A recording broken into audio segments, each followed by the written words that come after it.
My son-in-law texted me, let me know when the will reading is. I just want my millions. My daughter was lying in a hospital bed just 3 rooms down the hall, dying. I stared at that message for a full minute, watching the cold, calculated words blur through my tears. That was when it finally hit me. Everything I thought I knew about my family was about to shatter like glass. The man I had welcomed into our lives, the man who held my daughter's hand at their wedding and called me mom for 7 years, had just shown me exactly what kind of monster he really was. If you're watching this, subscribe and let me know where you're watching from. But let me back up and tell you how we got here. This story starts 3 weeks earlier, when I still believed I was just a grieving mother in Lubavta. I realized I was actually the next victim on a very carefully planned hit list. It was a Tuesday morning when Dr. Martinez first used the word terminal about my Sarah's cancer. I remember it clearly because I was holding her hand when he said it, and I felt her fingers go completely still in mine. She was 43 years old, a mother of 2, and suddenly we were talking about months instead of years. The doctor was professional kind even, but when you've been a nurse for 38 years like I have, you know the difference between hope and preparing for goodbye. Sarah handled it better than I did. She asked about treatment options, about timelines, about what we needed to do for her boys. Meanwhile, I sat there thinking about everything we would never get to do together again. No more Christmas mornings watching her face light up as the boys opened their presents. No more Sunday afternoon phone calls that stretched into the evening. No more of her terrible cooking that I pretended to love because she tried so hard. That's when her husband, Marcus, walked in checking his phone instead of looking at his wife, who had just been handed a death sentence. How long is this going to take? He asked, not even bothering to sit down. I've got a conference call with the investors at 2. Dr. Martinez patiently explained the situation again, while Marcus scrolled through his emails. When the doctor finished, Marcus finally looked up. So what kind of timeline are we looking at here? I need to know for planning purposes. Planning purposes, like he was scheduling a renovation, instead of watching his wife die. But Sarah just squeezed my hand and said, Marcus has been working so hard on this new business venture. I don't want my illness to derail his success.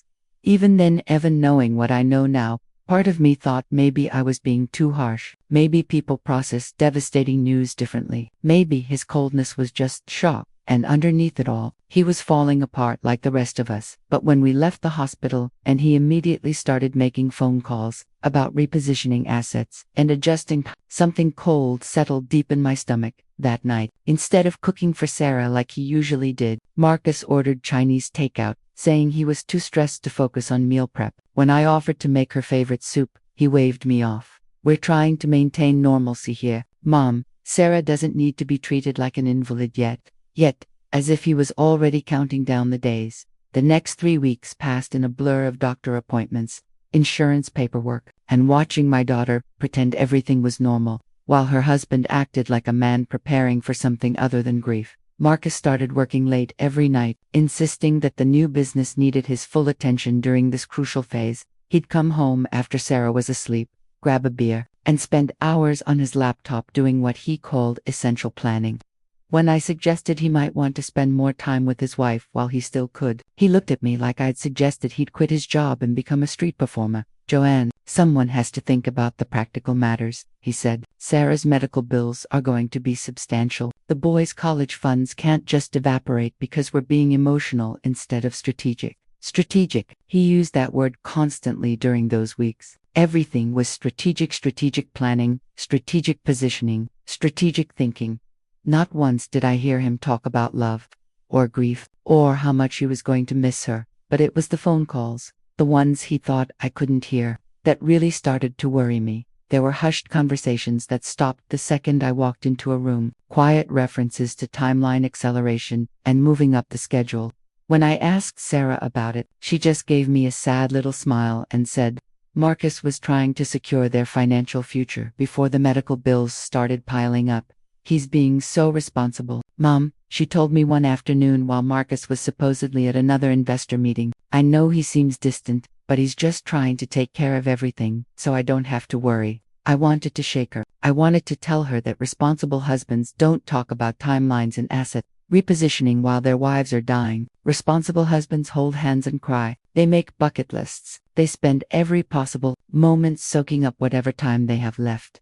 But Sarah had always believed the best in people, sometimes to her own detriment. The first moment that truly alarmed me came when I overheard Marcus on the phone with someone named Trevor. I'd stopped by, unannounced, with Sarah's favorite magazines and let myself in using the spare key she'd given me years ago. Marcus was in his home office, the door cracked open, speaking in the low, urgent tone he'd been using more and more lately.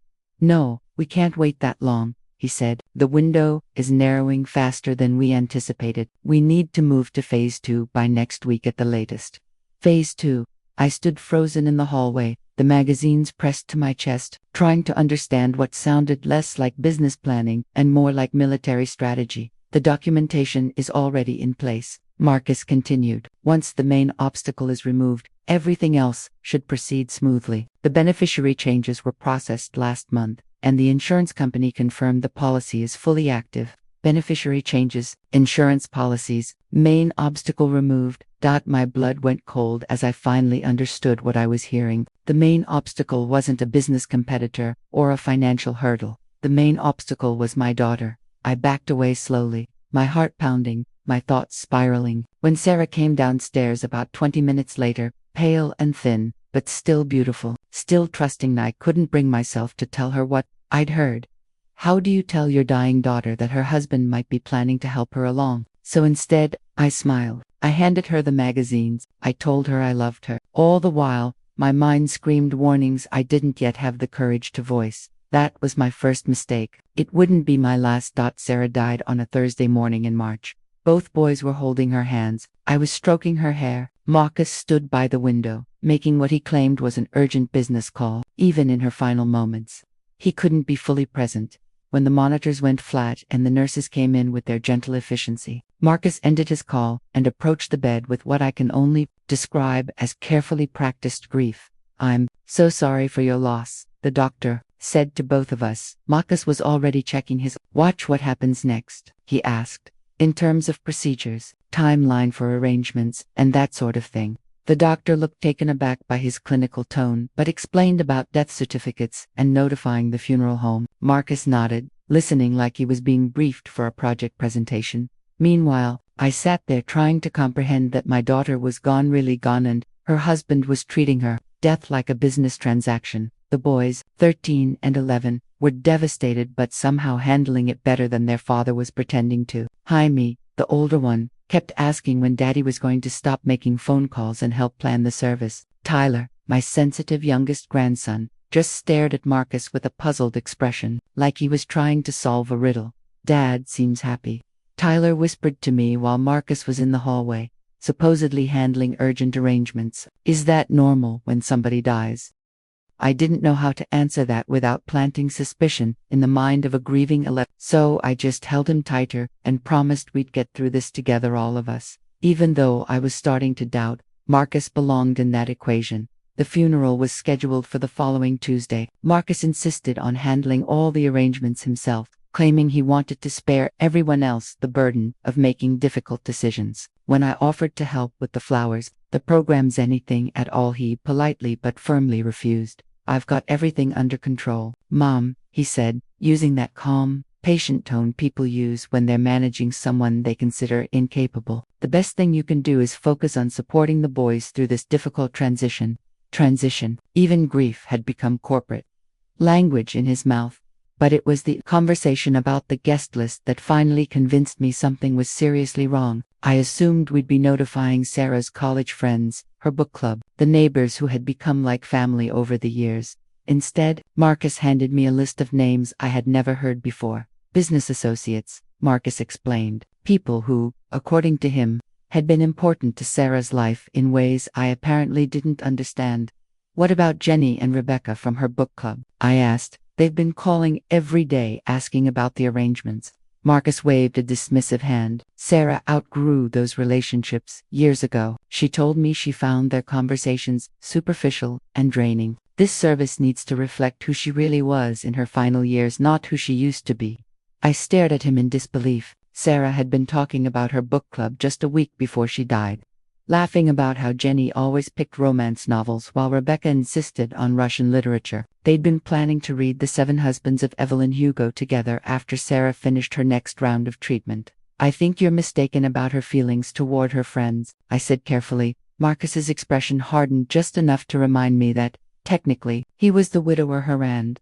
I was only the mother-in-law. I think I knew my wife better than anyone, Joanne, he said. I understand this is difficult for you, but I need you to trust my judgment about what Sarah would have wanted. What Sarah would have wanted, past tense spoken, by a man who had spent her final weeks on business calls, instead of sitting beside her bed. Before I could challenge him further, his phone buzzed. His face lit up in a way I hadn't seen since before Sarah's diagnosis. He quickly turned the screen away, but not before I caught a glimpse of a woman's name and what looked like a heart emoji. A heart emoji, 3 days after his wife's death.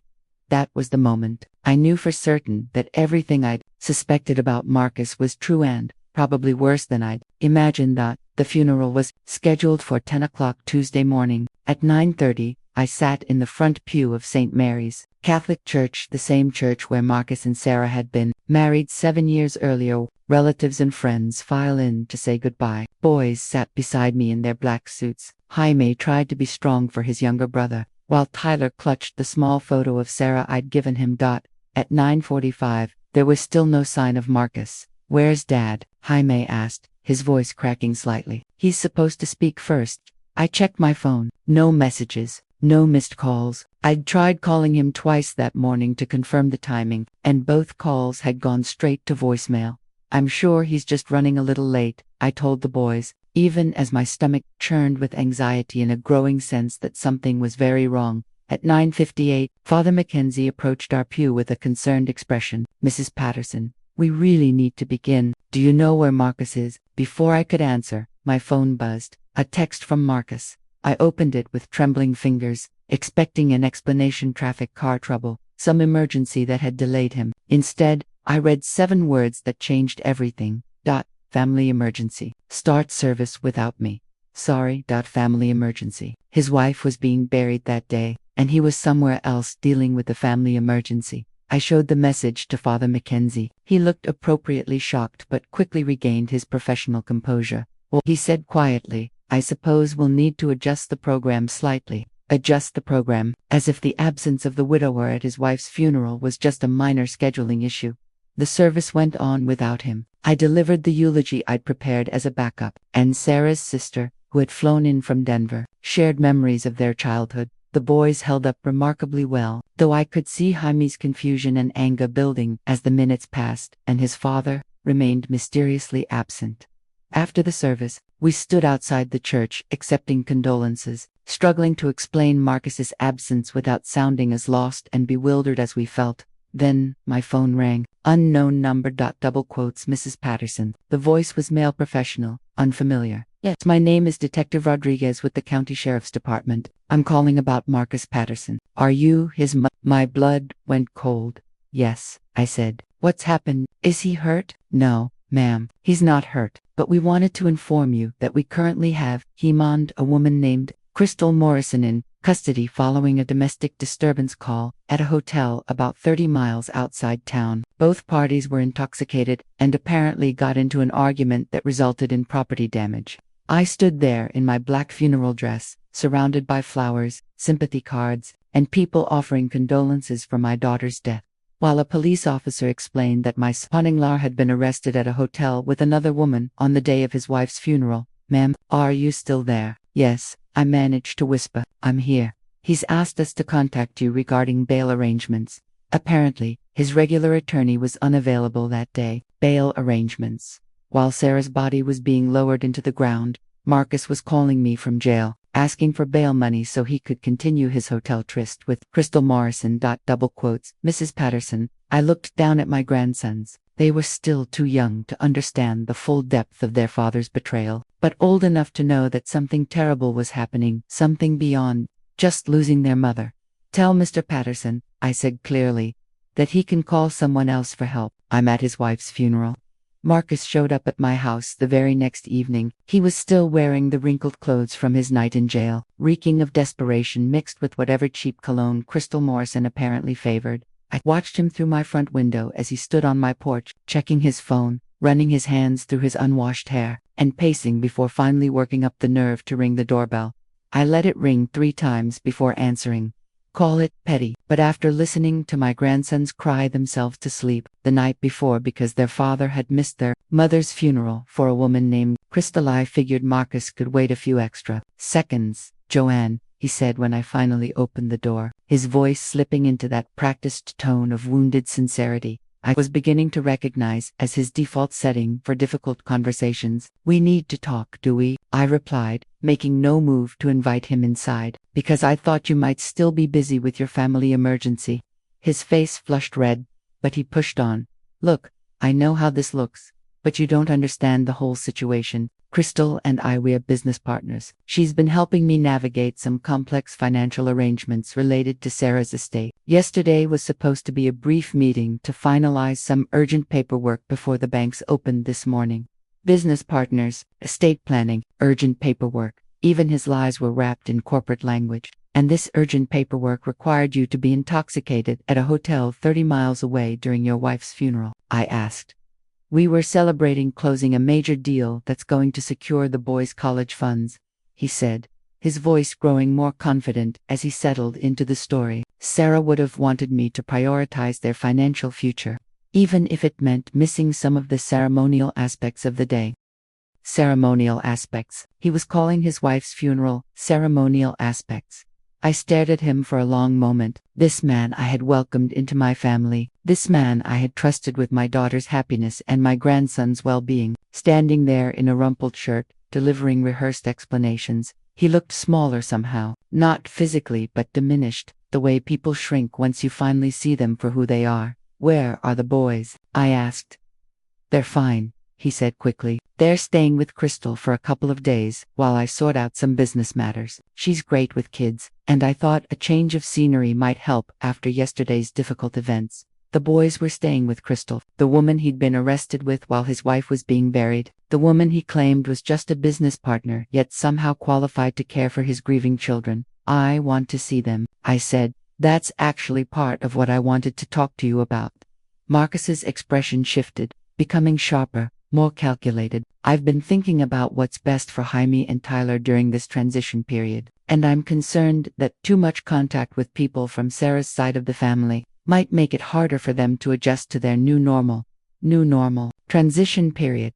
He spoke like a man implementing a corporate restructuring, not raising traumatized children. What exactly are you saying, Marcus? I'm saying it might be better for everyone if you took some time to process your own grief before resuming your relationship with the boys. They need stability, right? Now, not confusing messages about their fathers, choices, or guilt about moving forward. Something cold and sharp settled in my chest. You're cutting me off from my grandsons. I'm protecting them from additional emotional turmoil, he corrected, as if the distinction mattered. Once things stabilize and they've had time to adjust, we can discuss rebuilding family connections. Rebuilding family connections. He was talking about my relationship with my own grandsons like it was a failed business partnership that might be revisited later if the terms were acceptable. That's when I realized this conversation was never really about the boys. It was about control, about making sure I couldn't interfere with whatever Marcus had planned next. And suddenly, all those hushed phone calls, strategic time, and talk about removing obstacles snapped into terrifying clarity. Get off my property, I said quietly. Joanne, I understand you're upset, but get off my property, I repeated, my voice steady now, before I call the police and tell them I'm concerned about a man who missed his wife's funeral to get drunk with his girlfriend and is now refusing to let the children's grandmother see them. Marcus's carefully composed expression finally cracked, revealing something cold and calculating underneath. You don't want to make this adversarial, Joanne, he said quietly. You really don't. But I was already closing the door, my mind racing with plans of my own. I didn't sleep that night. Instead, I sat at my kitchen table with a yellow legal pad and wrote down everything I could remember about Marcus's behavior over the past month. The mysterious phone calls, the constant references to timelines and strategic planning, the beneficiary changes he'd mentioned to his friend Trevor, the way he'd controlled every detail of Sarah's funeral arrangements. By morning, I had 3 full pages of notes and a growing certainty that my daughter hadn't simply died from cancer. She had been helped along by a husband who seemed impatient to collect her life insurance policy and begin his new life with Crystal Morrison. But certainty and proof are not the same thing. I needed proof if I was going to protect my grandsons and get justice for Sarah. Why, I was sitting in the parking lot of Sunrise Elementary at 7:30 that morning, waiting for the school buses to arrive. I knew Marcus's routine. Every Wednesday, he dropped the boys off early for before-school care because of his standing breakfast meeting with investors. If he was still sticking to his normal schedule, despite claiming the boys were staying with Crystal, I might be able to see them before school started. At 7:45, Marcus's silver BMW pulled into the drop-off lane. My heart broke when I saw Jaime and Tyler climb out of the back seat. They both looked exhausted and confused, but they were dressed for school as if nothing had changed. Marcus didn't even get out of the car to walk them inside. He pulled away the moment their feet hit the sidewalk, leaving them to face their first day back at school after their mother's funeral completely on their own. I waited until his car disappeared around the corner, then stepped out and walked toward the boys. Tyler saw me first. He broke into a run and wrapped his arms around my waist in a desperate hug that said everything about how he was really coping with his father's new arrangements. "Grandma, where have you been?" he cried. "Dad said you needed time to feel better about Mom dying, but I wanted to see you yesterday, and he said maybe next week. But I missed you." "Slow down, sweetheart," I said softly, stroking his hair and fighting to keep my voice steady as my heart broke all over again. "I missed you too, both of you." Jaime approached more cautiously, already showing the skepticism of a 13-year-old, beginning to question the world around him. "Dad said you were having a hard time and needed space," he said, "but you seem fine to me." Smart boy, probably too smart for his own good, given what his father might be planning. "I'm fine," I assured him, "and I would never need space from you to, not ever." "Then why didn't you come see us?" Tyler asked, his voice small and hurt. "We stayed at Crystal's house, and she has a big TV, and she made pancakes, but they weren't like Mom's pancakes. I wanted to call you, but Dad said not to bother you." Crystal's house. So they weren't just staying with her temporarily. They were living there, being fed by her, guided by her, told not to contact me. Marcus was already building his new family. Crystal stepping neatly into Sarah's place, me being quietly erased from my grandsons' lives. "Listen to me very carefully," I said, kneeling so I was at eye level with them. "No matter what anyone tells you, I will always be here for you. Always. If you ever need me, if anything ever feels wrong or scary, you can call me anytime, day or night."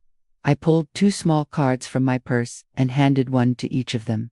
"I wrote my phone number on these. I want you to keep them somewhere safe, somewhere only you know about. Can you do that for me?" They both nodded solemnly, understanding in that instinctive way children have that this mattered, even if they didn't yet know why. "And if anyone ever tells you not to call me, or says I don't want to see you," I added, "that person is lying. Do you understand?" "Yes, Grandma," Tyler whispered. "Promise me you'll remember that."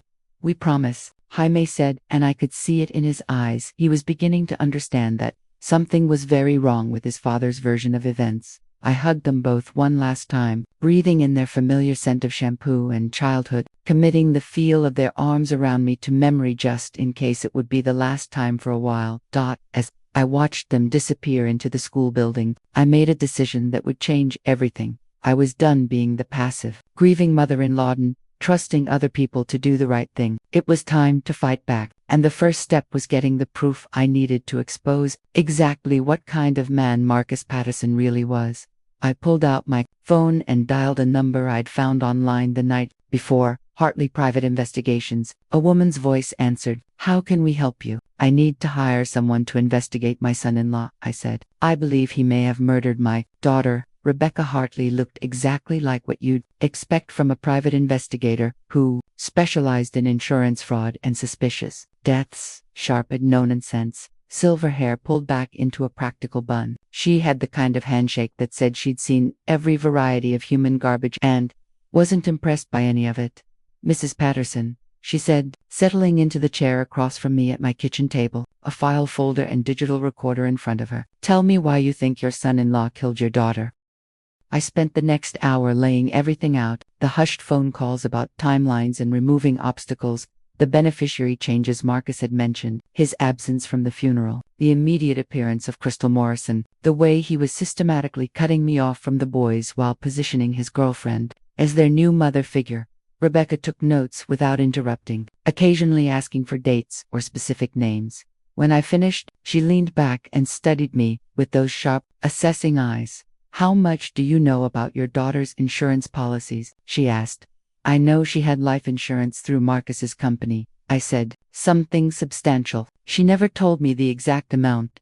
"And you mentioned overhearing him talk about beneficiary changes. When would those have occurred?" I thought back to the phone call I'd overheard. He said they were processed last month, so probably January while Sarah was still undergoing treatment. Rebecca made another note. "Did your daughter ever mention feeling worse after taking her medications? Unusual symptoms, changes that didn't match her prognosis?" My blood turned cold. "Actually, yes," I said slowly. "In February, she started complaining about severe nausea and dizziness. Her oncologist said it wasn't typical for her stage of treatment. They ran additional tests but couldn't find a cause. Marcus was helping her manage her medications. He insisted on it, said it was too important to leave to chance."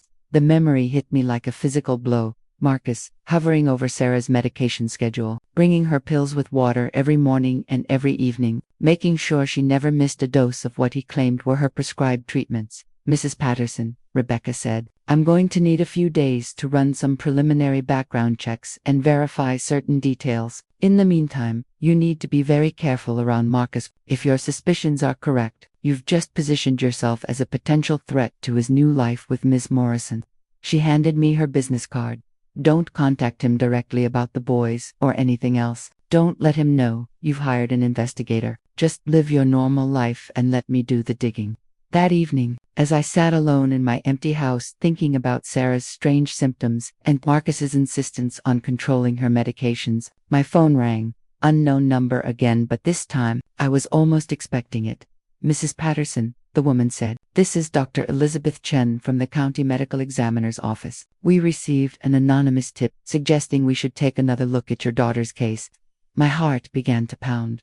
What kind of tip? "Someone contacted our office this afternoon claiming they had information suggesting that Mrs. Patterson's death may not have been entirely natural," she said. "They specifically recommended testing for certain compounds that wouldn't appear on a standard toxicology screen." Anonymous tip. Rebecca worked fast.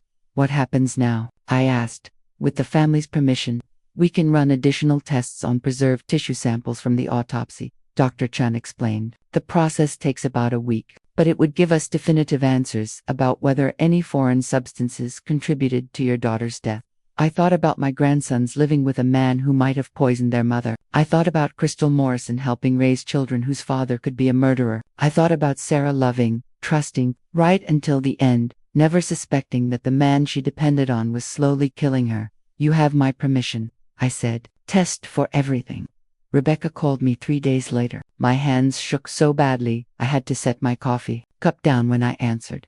"The medical examiner found traces of oleander extract in your daughter's preserved tissue samples," she said without preamble. "It's a plant-based poison that mimics the symptoms of advanced cancer while accelerating organ failure. In small doses over time, it would be almost impossible to detect, and it would explain the sudden, rapid decline in her condition." Oleander. I knew that plant. Marcus had been incredibly proud of the oleander bushes he'd planted along their back fence 2 years earlier, bragging that they added an elegant, natural beauty to the yard. Sarah had worried about them being toxic, especially with the boys around, but Marcus had brushed off her concerns, assuring her they were perfectly safe as long as no one ate them, no one except his wife.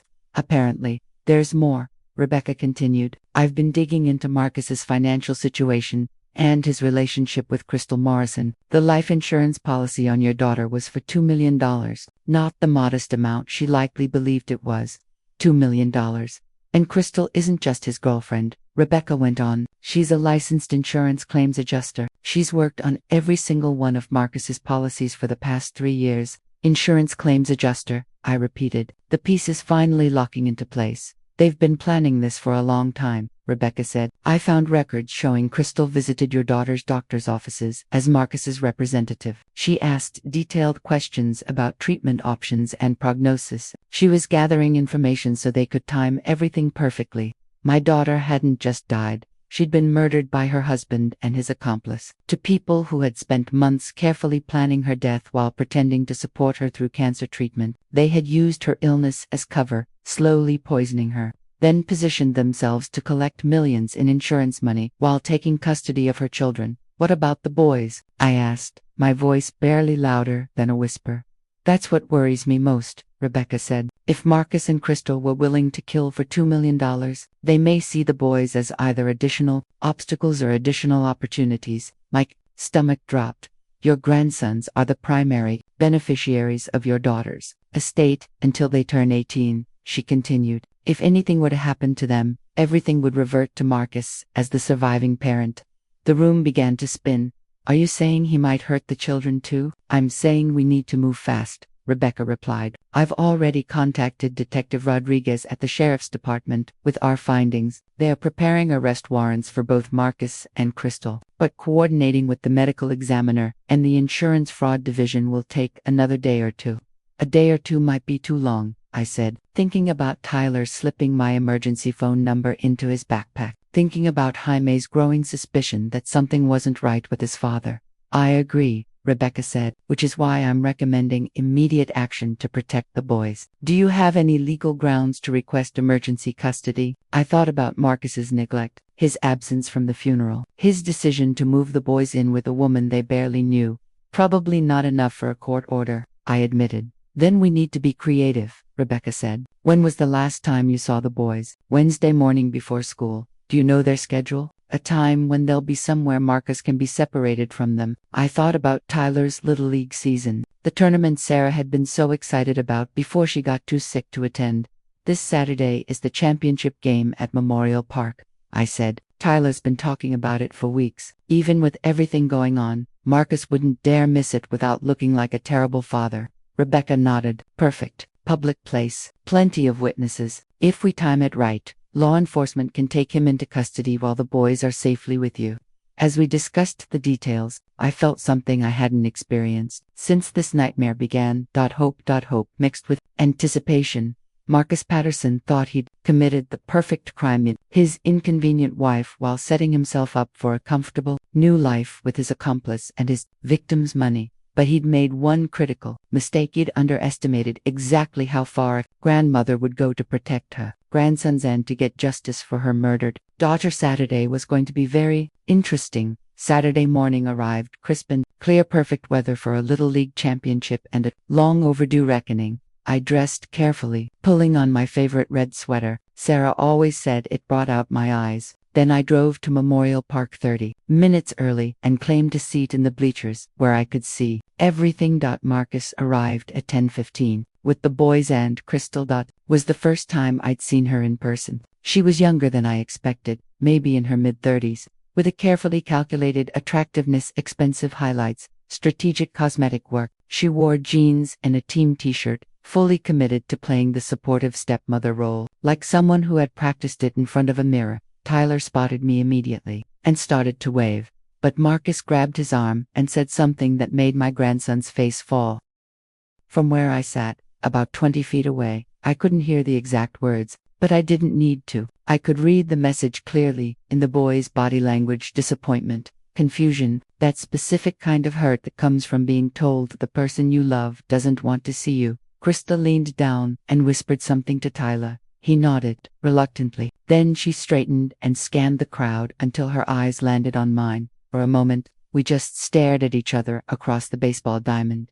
She smiled and waved, as if we were old friends, but her eyes carried a warning.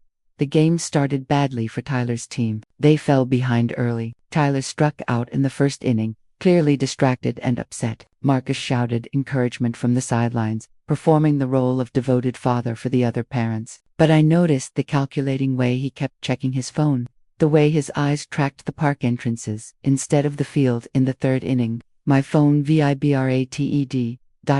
Text from Rebecca. Units in position. Give us 5 minutes, then start moving toward the concession stand. I gathered my purse and walked casually toward the food truck, my heart pounding even as I kept my steps steady. Behind me, I heard Crystal tell Marcus she was going to get sodas for the boys. A minute later, she appeared beside me in line, her friendly mask firmly in place. "You must be Joanne," she said brightly. "I'm Crystal. I've heard so much about you." I turned to look at her, this woman, who had helped plan my daughter's murder, and was now pretending to be a loving addition to my grandson's lives. "Have you?" I said. "Oh yes," she replied easily. "Marcus talks about you all the time. He's so grateful for how supportive you've been during this difficult transition." Supportive transition. Even Marcus's lies came wrapped in corporate language when filtered through his accomplice. "It has been difficult," I said calmly. "Losing Sarah so suddenly, so unexpectedly." Something flickered in Crystal's eyes. "Cancer is terrible," she said. "So unpredictable." "Yes," I replied, almost like she was being poisoned. Crystal's smile didn't falter, but her hand tightened on the strap of her purse. "I'm sorry. Oleander extract," I said conversationally, as if we were discussing the weather. "Fascinating plant, beautiful flowers, deadly if you know how to prepare it properly. It causes all the symptoms of advanced cancer while accelerating organ failure." Her mask finally began to slip. "I don't know what you're talking about." "I think you do," I said. "I think you and Marcus planned this very carefully. The insurance policy changes, the medication management, the timing, very professional work." Crystal glanced around nervously, probably searching for Marcus or calculating escape routes. "You're obviously distraught over your daughter's death," she said. "You're not thinking clearly." "Actually," I replied, "I'm thinking more clearly than I have in months. Clear enough to hire a private investigator. Clear enough to request additional toxicology testing. Clear enough to contact the Insurance Fraud Division and the Sheriff's Department." Her face drained of color. "You can't prove anything." "Can't I?" I said. "Because Detective Rodriguez seems to think otherwise. In fact, he should be having a very interesting conversation with Marcus right about now." Right on cue, a commotion erupted near the bleachers. Raised voices, Marcus's among them, demanding to know what was going on. Crystal spun toward the sound, and I watched the exact moment realization hit her. The moment she understood that their carefully planned future was unraveling. "The boys," she said suddenly. "Where are the boys?" I smiled for the first time in weeks. "Safe," I said, "which is more than I can say for you and Marcus." That's when she ran out. Crystal made it exactly 37 steps before. Detective Rodriguez's partner tackled her near the third baseline. Her fake designer purse went flying, its contents spilling across the infield dirt. Among the lipstick and car keys, I saw what looked like a small vial of clear liquid and a syringe. The game stopped completely. Parents and children stared as two more officers escorted Marcus Patterson from the bleachers in handcuffs. He was shouting about his rights, demanding his lawyer, but his voice had lost its polished confidence. Without his controlled environment and corporate talking points, he sounded like what he truly was, a desperate man watching his world collapse. Jaime and Tyler stood frozen near the dugout, their faces filled with confusion and fear. I moved toward them through the murmuring crowd, my steps steady despite the chaos. "Grandma." Tyler's voice was small, fragile. "What's happening to Dad and Crystal?" I knelt in front of both boys and took their hands in mine. Around us, the police moved efficiently, securing the scene while doing their best to shield the other children from what was happening. Detective Rodriguez caught my eye and gave a small nod. Everything was unfolding exactly as planned. "Your father and Crystal have been arrested," I said softly. "They did very bad things, and now they have to face the consequences." "What kind of bad things?" Jaime asked. At 13, his mind was already trying to connect the dots he'd been sensing for weeks. I looked at the two boys standing in front of me, brave, confused, already carrying more grief than any children should. They had lost their mother, and now they were learning that the person who was supposed to protect her had been the one who killed her. How do you explain that kind of betrayal to children who still believe in fairness, in justice, in the basic goodness of the people who love them? "They hurt your mom," I said finally. "They made her sicker than she already was, and they let her die when they could have helped her get better." Tyler broke down then, not quiet tears, but deep, gut-drenching sobs. Grief, too big for an 11-year-old body to hold. Jaime stayed perfectly still, his face shifting through disbelief, anger, and finally a painful understanding. "Did Dad kill Mom?" he asked plainly. I could have avoided the question. I could have said we'd talk about it later, when they were older, when it might hurt less. But these boys had already been lied to enough. They deserved the truth, even when it shattered everything. "Yes," I said. "He did." Jaime nodded slowly, as if I had confirmed what he had been afraid to admit, but had suspected all along. What happens to us now? He asked. Detective Rodriguez approached carefully, his voice gentle despite the police cars, the handcuffs, and the chaos surrounding us. Your grandmother has been granted emergency custody, he told them. You'll be staying with her while we sort everything else out. For how long? Tyler asked through his tears. I thought about the months ahead, the trials, the testimony, the convictions. I thought about the life insurance money that would now go toward their education and their future, instead of funding Marcus and Crystal's escape. I thought about the empty bedrooms in my house, waiting to be filled again. For as long as you want, I said. This is your home now. As we walked toward my car, leaving behind the baseball field, the police lights, and the ruins of Marcus Patterson's carefully constructed lies, Tyler slipped his small hand into mine. Jaime walked on my other side, shoulders straight, already becoming the man he would need to be for his little brother. Behind us, Crystal was screaming at the officers, talking about immunity deals and cooperation, already trying to trade Marcus's life for her own freedom, even in custody. Their partnership was collapsing into the same selfish calculations that had defined it from the start. But I wasn't thinking about them anymore. I was thinking about Sarah, and about justice finally being done. I was thinking about two boys who would grow up knowing their grandmother had fought for them when no one else could. Most of all, I was thinking about how much Marcus Patterson was going to regret the day he sent me that message about millions and wills, because he was about to learn that the worst mistake you can make is underestimating a grandmother's love. Marcus Patterson was sentenced to life in prison, without the possibility of parole, on a Tuesday morning in September, exactly 6 months after Sarah's funeral. Crystal Morrison received years to life after her cooperation deal collapsed, when prosecutors uncovered evidence that she had been the primary architect of the murder. I sat in the front row of the courtroom, with Jaime and Tyler beside me, watching the man who had called me mom for 7 years finally face justice. He looked older than his age. The polished appearance he had once carefully maintained was gone, worn down by months of trial and detention. What remained was the truth: the man who had murdered his wife for money. When the judge asked if he had anything to say before sentencing, Marcus stood and turned toward us. For a moment, I wondered if he might apologize, if he might show even a shred of remorse for killing Sarah and destroying his children's lives. Instead, he said, I want my sons to know that everything I did was for their financial future. Jaime stood up then, my brave grandson, who had grown up far too fast. We don't want your blood money, he said clearly, his voice echoing through the silent courtroom. We want our mom back. The judge had to call for order, as even the few remaining family members who had supported Marcus finally understood what kind of man they had been defending.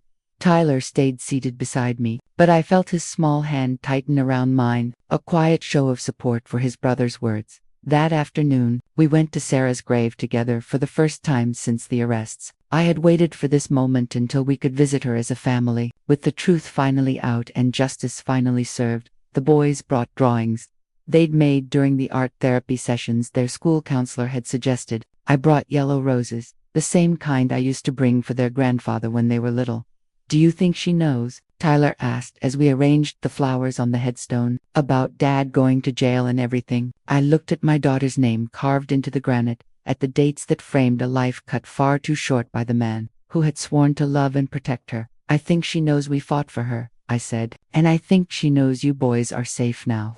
That evening, while I helped Tyler with his homework and listened to Jaime practice guitar in the living room, my phone rang. The caller ID showed the name of the insurance company that had been fighting the claim for months. Mrs. Patterson, this is David Wheeler from Mutual Life Insurance. I'm calling to let you know that the policy payout has been approved and will be transferred to the beneficiary's trust account within 7 hours. $2 million held in trust for my grandsons until they turned 18. Money that would pay for college, for opportunities, for the future Sarah had always dreamed of for them. Money Marcus had planned to steal, but that would now do exactly what it was meant to do: protect her children.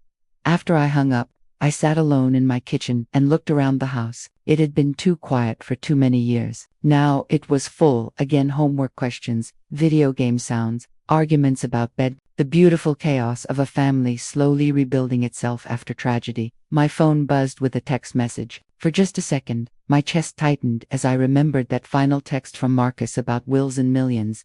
But this message was from Jaime. Thanks for everything, Grandma. Love you. I stared at those words for a long time, thinking about love and loss, and the strange way life can break your heart and heal it in the same moment. Sarah was gone. Nothing would ever change that, but her sons were safe. Her killer was behind bars, and somewhere between grief and hope, we were learning how to be a family again. Marcus Patterson thought he was clever, thought he'd planned the perfect crime, and secured himself a future built on deception and murder. But he'd overlooked one crucial detail.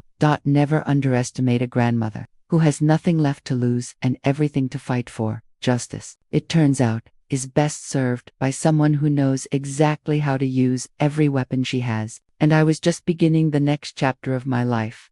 The boys were home, the truth was out, and somehow, against all odds, we were going to be okay. Thanks for listening. Don't forget to subscribe, and feel free to share your story in the comments. Your voice matters.